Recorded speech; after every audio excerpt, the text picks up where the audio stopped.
Alejandro compró aquella casa abandonada para esperar la muerte en silencio. Pero la primera noche encontró a una joven temblando de frío, abrazando a dos pequeños niños frente a una chimenea apagada. Y cuando ella le suplicó entre lágrimas, «Por favor, no nos eche», aquel hombre que llevaba años huyendo del mundo sintió que algo dentro de su corazón volvía a despertar. Lo que no imaginaba era que esos dos niños terminarían salvándole la vida. Y antes de seguir, permíteme desearte salud y paz. Dime, ¿desde qué país y a qué hora estás viendo esta historia? En octubre de 1998, el viento frío descendía lentamente por las colinas de Ronda, mientras Alejandro Vargas conducía su vieja camioneta hacia la casa de piedra que acababa de comprar. El cielo tenía ese tono naranja oscuro de los atardeceres andaluces, y las campanas lejanas de la iglesia se mezclaban con el sonido cansado del motor. Después de la muerte de Carmen, Alejandro ya no soportaba permanecer en la ciudad. La casa donde habían vivido durante más de 30 años se había convertido en un lugar lleno de recuerdos imposibles de tocar sin dolor. Por eso decidió marcharse. Vendió parte de su finca de olivos y compró aquella construcción olvidada entre colinas, lejos de vecinos, ruido y compasión. Solo quería silencio. Cuando estacionó frente a la vieja casa, una ráfaga de viento movió la puerta principal, que estaba entreabierta. Alejandro frunció el ceño. Recordaba perfectamente haberla dejado cerrada cuando visitó el lugar unos días antes. Tomó un farol de la camioneta y entró despacio. El interior olía a humedad, madera vieja y ceniza apagada. El suelo estaba cubierto de polvo y hojas secas arrastradas por el viento. Entonces escuchó un ruido. Después otro. Parecía la respiración nerviosa de alguien escondido. Alejandro levantó el farol y vio a una joven abrazando a dos niños pequeños junto a la chimenea. La mujer se puso de pie inmediatamente, asustada. «Por favor, no nos eche», susurró. Alejandro permaneció inmóvil unos segundos. La muchacha tenía el rostro agotado y el cabello oscuro recogido de cualquier manera. Los niños, un niño y una niña de unos 5 años, se escondían detrás de ella bajo una manta vieja. «¿Quiénes son ustedes?», preguntó él con voz seria. La joven tragó saliva antes de responder. «Me llamo Lucía. Ellos son Mateo y Alba. Llegamos anoche. Solo necesitábamos un lugar donde pasar la tormenta». El pequeño observó a Alejandro sin miedo. «Mamá dijo que aquí no vivía nadie». Alejandro recorrió el lugar con la mirada. Había una bolsa de ropa, una olla vacía y varias mantas extendidas en el suelo. No hacía falta preguntar mucho más para entender que aquella mujer llevaba demasiado tiempo sobreviviendo sola. Lucía bajó la cabeza. «Mañana nos iremos, lo prometo». Pero Alejandro notó que los niños temblaban de frío. Sin decir nada, salió nuevamente bajo el viento y regresó a la camioneta. Volvió unos minutos después con pan, queso manchego, una botella de leche y una manta gruesa. Mateo abrió mucho los ojos. «Todo eso es para nosotros». Alejandro dejó las cosas sobre la mesa. «Primero coman». Lucía intentó contener las lágrimas mientras repartía pequeños trozos de pan. Alba permanecía abrazada a su madre, medio dormida. Mateo, en cambio, seguía mirando a Alejandro con una curiosidad tranquila. «¿Usted vive aquí solo?», preguntó. Alejandro tardó unos segundos en responder. «Sí, y pensaba seguir así». El niño inclinó ligeramente la cabeza, como si aquella respuesta le pareciera triste. Más tarde, mientras Lucía acomodaba a los pequeños junto a la chimenea, Alejandro salió al pequeño patio. El aire olía a tierra húmeda y olivos mojados por la lluvia. Hacía meses que no escuchaba voces dentro de una casa, y aquella sensación extraña le revolvía el pecho de una manera incómoda.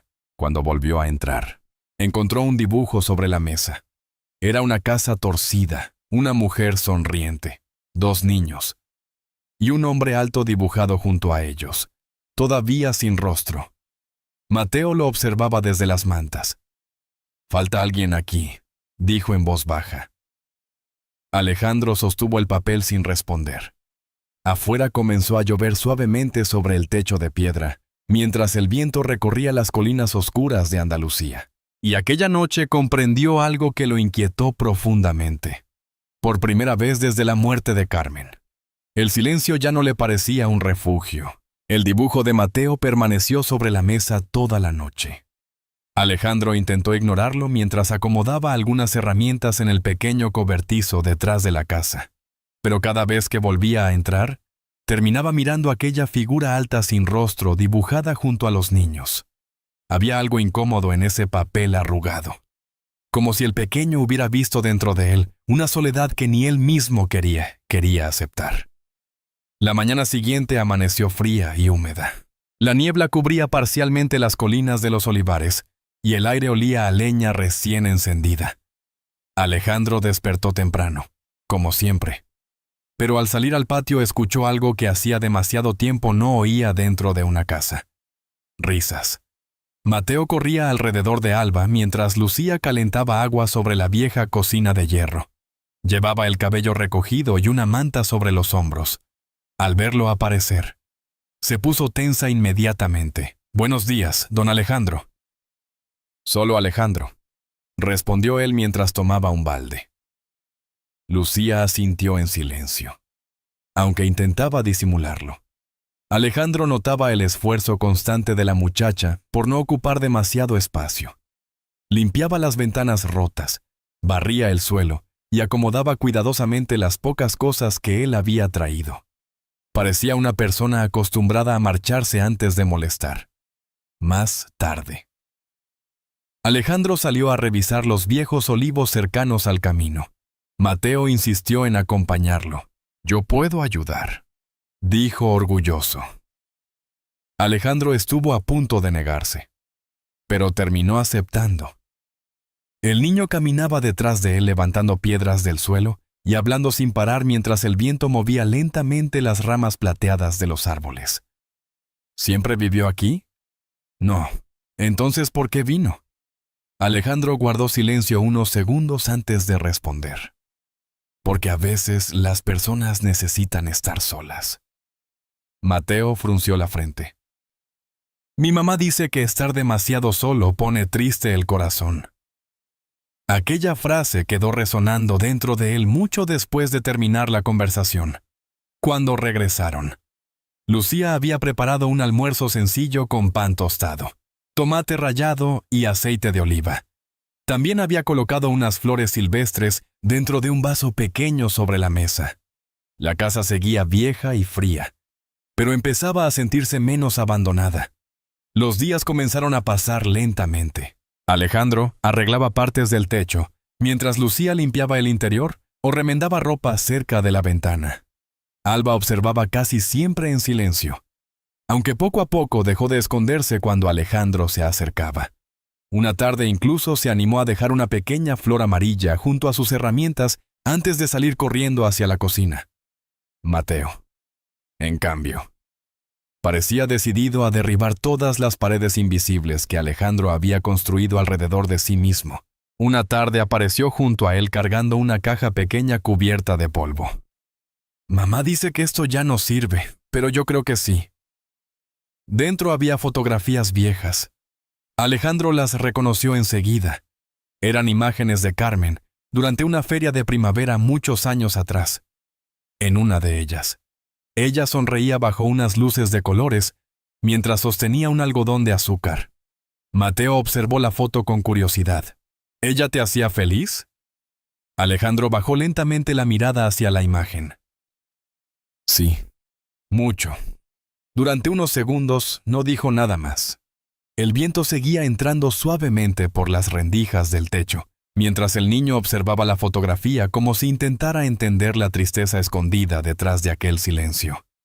Aquella noche, cenaron juntos por primera vez. Lucía había preparado sopa caliente y una pequeña tortilla española con las pocas patatas que quedaban. Afuera soplaba el viento frío de octubre, pero dentro de la casa la chimenea iluminaba las paredes con una luz cálida y tranquila. mientras Alejandro intentaba reparar una vieja radio sobre la mesa. Alba terminó quedándose dormida apoyada sobre su hombro.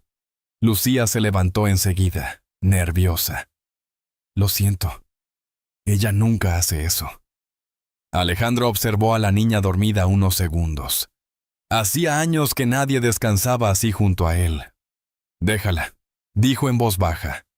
Lucía volvió a sentarse lentamente, por primera vez desde que había llegado. Dejó de mirarlo como si temiera que pudiera echarlos en cualquier momento. Más tarde, cuando todos dormían, Alejandro abrió nuevamente la caja de fotografías. Debajo de varias imágenes encontró una más pequeña que no recordaba haber guardado. Era Carmen sentada en un banco de Málaga rodeada de niños de un orfanato. Detrás de la fotografía había una frase escrita con su letra delicada. Una casa sin niños siempre será demasiado silenciosa. Alejandro permaneció inmóvil, observando aquellas palabras, mientras las campanas lejanas atravesaban la noche andaluza. Y por primera vez en mucho tiempo, la idea de quedarse completamente solo dejó de parecerle paz. La vida dentro de la casa de piedra comenzó a encontrar un ritmo tranquilo durante las semanas siguientes. Las mañanas olían a café con leche y pan tostado, y por las noches, la chimenea llenaba el pequeño salón de una luz cálida que hacía menos frías las paredes antiguas. Alejandro seguía siendo un hombre silencioso, pero ya no tardaba tanto en regresar a casa después de trabajar entre los olivares. A veces encontraba a Lucía cantando bajito mientras preparaba la cena. Otras veces era Alba quien corría hacia la puerta apenas escuchaba el motor de la camioneta acercándose por el camino de tierra.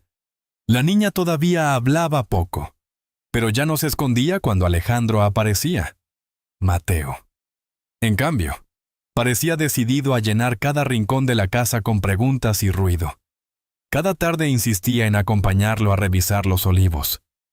Cuando sea mayor quiero tener una casa así, decía mientras caminaban entre los árboles. Pero con más perros. Alejandro soltaba pequeñas sonrisas involuntarias al escucharlo. Hacía años que no sonreía sin darse cuenta. Un domingo por la mañana decidió bajar al pueblo para comprar harina, aceite y algunas herramientas. El aire estaba fresco y las calles de Ronda comenzaban a llenarse de vecinos saliendo de misa. Lucía dudó antes de subir a la camioneta con los niños. Tal vez sea mejor que nos quedemos aquí. Alejandro la observó unos segundos. Necesitan salir un poco, durante el trayecto. Mateo habló sin parar sobre los caballos que veía cerca del camino, mientras Alba observaba las casas blancas cubiertas de flores. Al llegar a la plaza cercana a Plaza Duquesa de Parcent, varias personas voltearon inmediatamente hacia la camioneta de Alejandro. Los murmullos comenzaron casi al instante. Lucía bajó la mirada. Doña Mercedes, la dueña del pequeño café de la esquina, observó la escena mientras secaba unas tazas detrás del mostrador. Mira nada más. Alejandro Vargas volvió acompañado. Susurró. Mateo tomó la mano de Alejandro sin notar el silencio incómodo que se había formado alrededor. ¿Después podemos comer churros? Alejandro asintió despacio. Aquello solo hizo que algunas miradas se volvieran todavía más intensas. Dentro de la ferretería, dos hombres dejaron de hablar cuando Alejandro entró. Uno de ellos terminó diciendo en voz baja: demasiado rápido olvidó a Carmen. Alejandro fingió no escucharlo, aunque sintió como aquellas palabras le endurecían el pecho. Lucía también las oyó, y eso le dolió más que cualquier otra cosa. De regreso a la casa, el ambiente cambió por completo. Lucía hablaba poco y evitaba mirar a Alejandro directamente, mientras cortaba pan para la cena. Sus manos temblaban ligeramente. No debimos ir al pueblo, murmuró. Alejandro levantó la vista. La gente siempre habla. Lucía guardó silencio unos segundos antes de responder. Sí, pero ahora hablan de usted por mi culpa. Más tarde.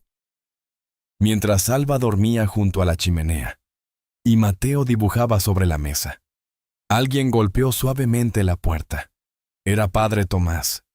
El sacerdote entró lentamente, acomodándose el abrigo oscuro mientras observaba el interior de la casa.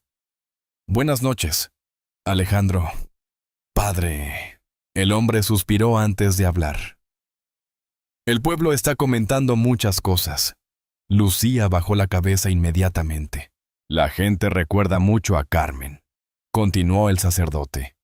«Y ahora te ven viviendo aquí con una mujer joven y 2 niños pequeños».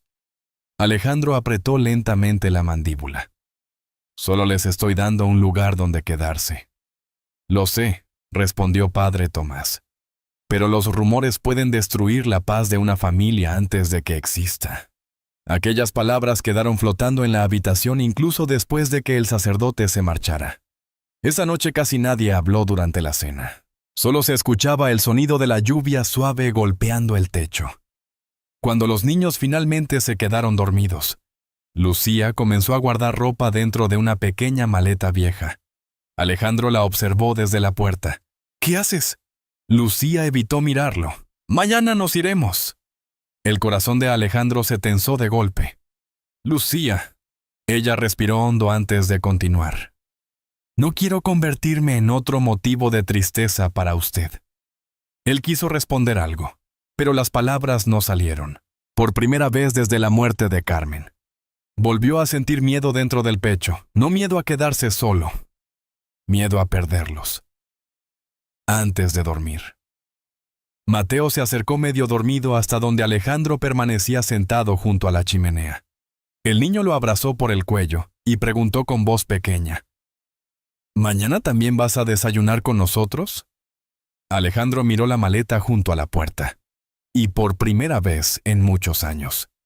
No supo qué responder. La lluvia comenzó antes de medianoche y el viento golpeaba las ventanas de la casa de piedra mientras Alejandro permanecía sentado frente a la chimenea apagada. La pequeña maleta de Lucía seguía junto a la puerta, y él no podía dejar de pensar en la pregunta de Mateo. «¿Mañana también vas a desayunar con nosotros?» Hacía años que nadie esperaba nada de él. Y ahora. La idea de despertar otra vez en completo silencio le producía un miedo difícil de soportar. Lucía casi no habló aquella noche. Después de acostar a Alba, comenzó a doblar cuidadosamente la poca ropa que tenían. Sus movimientos eran lentos, resignados. Alejandro quiso detenerla varias veces, pero cada vez que levantaba la mirada, encontraba el recuerdo de Carmen atravesándole el pecho, cerca de la madrugada. Mateo despertó por la tormenta y caminó medio dormido hacia el salón. Sin querer, tropezó con la vieja caja de fotografías de Alejandro. Las imágenes cayeron al suelo. «Perdón», murmuró el niño, mientras intentaba recogerlas. Encontró una fotografía de Carmen, sentada junto a varios niños en un orfanato de Málaga. «¿Ella era tu esposa?», preguntó. Alejandro asintió lentamente. «Sí, se llamaba Carmen». Dentro de la caja también había una carta doblada. Alejandro reconoció inmediatamente la letra de Carmen. Sus manos temblaron apenas al abrirla. La lluvia seguía cayendo sobre el techo mientras comenzaba a leer. «Si algún día ya no estoy contigo, prométeme algo. No conviertas nuestra casa en un lugar lleno de silencio. Y aunque nunca tuvimos hijos, sé que habrías sido un padre maravilloso». Alejandro dejó de leer. Sentía la garganta cerrada. Durante años evitó recordar cuánto deseaba Carmen formar una familia más grande. Siempre creyó que todavía tendrían tiempo. Pero el tiempo terminó demasiado pronto. Mateo levantó la mirada. ¿Ella quería niños? Sí, mucho. El niño sonrió apenas. Entonces seguro le habríamos gustado. Aquellas palabras terminaron de romper la última pared dentro de Alejandro. Las lágrimas comenzaron a caer lentamente sobre la carta arrugada. Era la primera vez que lloraba desde el funeral de Carmen. Mateo se acercó y lo abrazó en silencio. Desde la cocina, Lucía observaba la escena con los ojos húmedos. Por primera vez comprendió que aquella casa no solo estaba salvando a sus hijos, también estaba salvando a Alejandro. Y precisamente por eso sentía que debía marcharse. Más tarde terminó de cerrar la maleta. El autobús sale temprano, dijo en voz baja. Alejandro levantó la mirada. No tienes que irte, Lucía negó suavemente. No quiero que el pueblo destruya lo poco que te queda. El silencio volvió a llenar la habitación mientras el viento golpeaba los olivares oscuros de la colina. Antes del amanecer, Lucía despertó a los niños. Alba seguía medio dormida cuando salieron al salón, pero Mateo caminó directamente hacia Alejandro. Lo abrazó fuerte alrededor del cuello y preguntó con voz pequeña, ¿tú también vas a dejarnos? El corazón de Alejandro se detuvo, porque en ese instante comprendió finalmente la verdad que llevaba semanas intentando negar. Ya no podía imaginar su vida sin ellos. Minutos después, Lucía abrió la puerta principal y el aire frío entró de golpe dentro de la casa. Alejandro permaneció inmóvil unos segundos, y entonces reaccionó. Salió detrás de ellos bajo la lluvia justo cuando el viejo autobús rumbo a Málaga se alejaba lentamente por el camino mojado. El viejo autobús avanzaba lentamente por la carretera mojada, mientras la lluvia seguía cayendo sobre las colinas de Andalucía. Alejandro conducía detrás de él con las manos tensas sobre el volante. El limpiaparabrisas apenas lograba apartar el agua del cristal. Hacía muchos años que no perseguía nada. Ni siquiera después de la muerte de Carmen había luchado por quedarse con alguien. Simplemente dejó que el dolor lo empujara hacia el silencio. Pero aquella mañana era diferente, porque dentro de aquel autobús viajaba la única familia que había logrado devolverle ganas de vivir. Cuando finalmente llegaron a la pequeña estación de Ronda, Alejandro frenó bruscamente y salió bajo la lluvia sin molestarse en cerrar bien la puerta de la camioneta. El lugar todavía estaba medio vacío. Algunas personas tomaban café junto al pequeño bar mientras esperaban los primeros viajes de la mañana. El olor a pan caliente llenaba el aire frío. Alejandro recorrió la estación con la mirada hasta encontrarlo cerca del andén. Lucía sostenía la mano de Alba mientras acomodaba las maletas.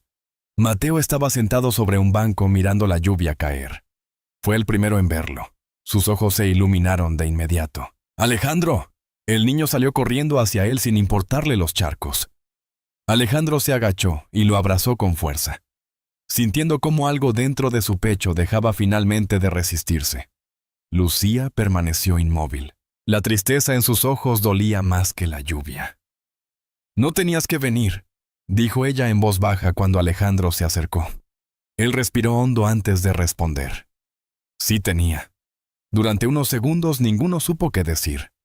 El ruido lejano del motor del autobús y las cucharas golpeando las tazas dentro del café parecían llenar el silencio entre ellos. Lucía bajó la mirada. «Esto solo va a empeorar las cosas».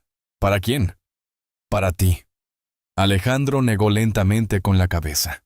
«Lo peor ya me pasó hace años». Aquellas palabras hicieron que Lucía levantara los ojos. Por primera vez, Alejandro no parecía un hombre escondiéndose del dolor. Parecía alguien cansado de huir. Mateo seguía abrazado a su brazo, como si tuviera miedo de que desapareciera otra vez. Entonces Lucía susurró. «No puedes salvarnos solo porque te damos pena». Alejandro guardó silencio unos segundos. Después miró a los niños, a Alba, sosteniendo todavía la vieja muñeca de tela que Carmen había cosido años atrás, a Mateo, que no dejaba de observarlo esperando una respuesta. Y finalmente entendió que aquello ya no tenía nada que ver con la compasión. «No quiero salvarte por lástima», dijo despacio. «Quiero quedarme porque ustedes ya son mi hogar». Lucía sintió que las lágrimas le llenaban los ojos. Alejandro dio un paso más cerca. «Pasé demasiado tiempo pensando que amar otra vez era traicionar a Carmen. Pero anoche entendí algo». Sacó lentamente la carta doblada de su abrigo. «Ella nunca quiso que yo muriera junto a sus recuerdos». El viento frío atravesó la estación mientras Lucía intentaba contener el llanto. «¿Y si algún día te arrepientes?», preguntó. Alejandro tomó suavemente sus manos. «Perdí demasiados años viviendo para el dolor. No pienso perder lo único que me devolvió la vida». Lucía ya no pudo contener las lágrimas. Mateo abrazó inmediatamente las piernas de Alejandro. y Alba se acercó despacio hasta tomarle la mano. Aquella escena sencilla, bajo la lluvia y entre viajeros desconocidos, parecía más verdadera que cualquier felicidad que Alejandro hubiera imaginado desde la muerte de Carmen. El conductor anunció la salida hacia Málaga, pero Lucía ya no se movió. Alejandro respiró profundamente antes de hablar otra vez. «Quédate conmigo». Lucía cerró los ojos unos segundos. Después asintió. Mateo soltó una pequeña risa emocionada y abrazó también a su madre. Incluso Alba sonrió por primera vez en días. Más tarde, cuando la lluvia comenzó a disminuir, Alejandro llevó a los tres de regreso a la camioneta. Nadie habló demasiado durante el camino. No hacía falta. La casa de piedra apareció nuevamente entre los olivares justo cuando el cielo comenzaba a aclararse sobre las montañas andaluzas. Antes de entrar, Alejandro miró a Lucía y dijo en voz baja: «Esta vez, quiero que se queden de verdad». Aquella misma tarde llevó a Lucía y a los niños hasta la pequeña iglesia del pueblo. Padre Tomás los observó entrar bajo la luz suave de las velas, y después de varios segundos de silencio, finalmente dijo: «Entonces hagamos esto correctamente». La boda se celebró un domingo sencillo de primavera en la pequeña iglesia de Ronda. No hubo música elegante ni invitados importantes. Solo algunas flores blancas cerca del altar. El sonido suave de una guitarra española y varios vecinos observando en silencio desde los bancos de madera. Lucía llevaba un vestido humilde color marfil que doña Mercedes había ayudado a arreglar. Alejandro vestía el mismo traje oscuro que había usado años atrás en el funeral de Carmen. Sin embargo, aquella mañana ya no parecía un hombre derrotado por la vida. Parecía alguien que finalmente había encontrado el camino de regreso a casa. Mateo y Alba caminaron delante de ellos, sosteniendo pequeñas ramas de olivo. El niño sonreía orgulloso cada vez que miraba a Alejandro, mientras Alba permanecía cerca de Lucía sujetando suavemente su mano. Padre Tomás habló con una voz mucho más cálida que la primera vez que visitó la casa de piedra. A veces Dios devuelve la vida a los corazones cansados de la manera más inesperada. Alejandro apretó suavemente la mano de Lucía al escuchar aquellas palabras. Después de la ceremonia, varias personas del pueblo se acercaron para felicitarlos, incluso quienes antes habían murmurado en el café. Ahora sonreían al ver a los niños correr entre las mesas preparadas afuera de la iglesia. La celebración fue pequeña, pero alegre. Había pan rústico, aceite de oliva, vino tinto y platos sencillos preparados por los vecinos. La música de guitarra llenaba la plaza mientras el sol de Andalucía iluminaba las calles blancas de Ronda. Aquella noche, al regresar a la casa de piedra, Alejandro se quedó unos segundos observando el interior. Todo era distinto. La vieja mesa estaba cubierta con manteles limpios. Había dibujos pegados cerca de la cocina, flores secas junto a las ventanas y pequeñas voces llenando cada rincón. Por primera vez en muchos años, la casa tenía vida. Meses después, Alejandro y Lucía viajaron varias veces a Málaga para completar los trámites de adopción de Mateo y Alba. El niño apenas podía quedarse quieto mientras esperaban dentro de la oficina. «Entonces, ¿ahora sí soy un Vargas de verdad?», preguntó. Alejandro sintió que algo le apretaba el pecho. Se inclinó hacia él y acomodó suavemente su cabello. «Siempre lo fuiste». Mateo sonrió tan fuerte que incluso la mujer detrás del escritorio tuvo que secarse discretamente una lágrima. Los años comenzaron a pasar lentamente, suaves como el viento sobre los olivares. La casa de piedra dejó de ser un refugio para el dolor y terminó convirtiéndose en un verdadero hogar. Lucía llenó el patio de plantas y macetas. Alba creció ayudando a su madre en la cocina mientras Mateo aprendía a cuidar los olivos junto a Alejandro. Y aunque el recuerdo de Carmen nunca desapareció, dejó de doler como una herida abierta. Con el tiempo, Alejandro comprendió que el amor no reemplaza a quienes se fueron. Simplemente enseña al corazón a volver a vivir. 20 años después, Las colinas de Andalucía seguían cubiertas de olivos bajo los atardeceres dorados. Alejandro, ya con el cabello completamente blanco, descansaba sentado frente a la casa mientras varios niños pequeños corrían riendo por el patio. Sus nietos, dentro de la cocina. Lucía preparaba café mientras Alba ayudaba a poner la mesa. Mateo llegaba desde el campo acompañado de su hijo pequeño, que corría directamente hacia Alejandro gritando: ¡Abuelo! La vieja casa de piedra estaba llena de voces, pasos y olor a pan recién horneado. Exactamente como Carmen había deseado una vez. Lucía salió al patio y se sentó junto a Alejandro mientras el sol desaparecía lentamente detrás de las montañas. Durante unos segundos, ninguno habló. No hacía falta.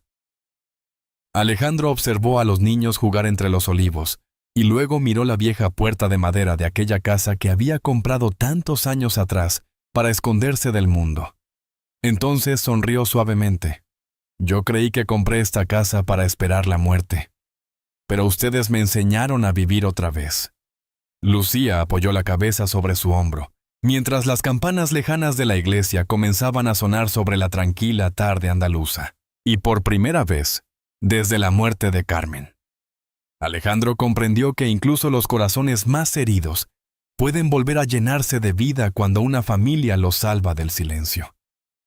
A veces la vida lleva a las personas rotas hasta lugares inesperados para devolverles aquello que creían perdido para siempre. Alejandro compró aquella vieja casa de piedra, pensando que sería el último lugar donde pasaría sus días en silencio, lejos del dolor y de los recuerdos de Carmen. Sin embargo, fueron precisamente una madre cansada y dos pequeños niños quienes encendieron nuevamente la luz dentro de un corazón que llevaba años apagado. Y personalmente, creo que esa es una de las verdades más hermosas de la vida. Cuando dejamos de vivir solo para nosotros mismos, el alma encuentra razones para volver a respirar. Esta historia nos recuerda que el amor, la bondad y la compasión pueden cambiar destinos incluso cuando todo parece perdido. Nadie debería sentirse demasiado roto para volver a empezar, porque a veces una simple oportunidad, una mesa compartida o una puerta abierta en medio de la tormenta pueden convertirse en el inicio de una nueva familia. Igual que una pequeña lámpara encendida junto a una ventana oscura. Un gesto sincero puede iluminar los caminos más difíciles del corazón humano. También nos enseña que la verdadera riqueza nunca está en el dinero, ni en las propiedades, sino en las personas que se sientan a nuestro lado cuando llega la noche. Porque la felicidad no aparece cuando uno se encierra en el dolor, sino cuando decide compartir la vida con otros. Y quizá por eso muchas heridas solo comienzan a sanar cuando alguien nos mira con cariño y nos hace sentir nuevamente parte de un hogar. Esta es una historia adaptada con fines narrativos y emocionales, inspirada en sentimientos y situaciones humanas que muchas personas podrían reconocer en su propia vida. Y ahora cuénteme algo desde el corazón. Si esta historia logró emocionarlo o tocarle el alma, escriba un 1 en los comentarios. Y si cree que podríamos mejorar algo o quiere compartir una reflexión diferente, puede dejar un 0. Me encantará leerlo. Gracias por acompañarnos una vez más en esta historia llena de esperanza, recuerdos y segundas oportunidades. Y si este relato dejó una pequeña luz en su corazón, lo invitamos con mucho cariño a suscribirse al canal y seguir compartiendo juntos más historias que abrazan el alma. Igual que el fuego cálido de una chimenea en una noche fría de Andalucía.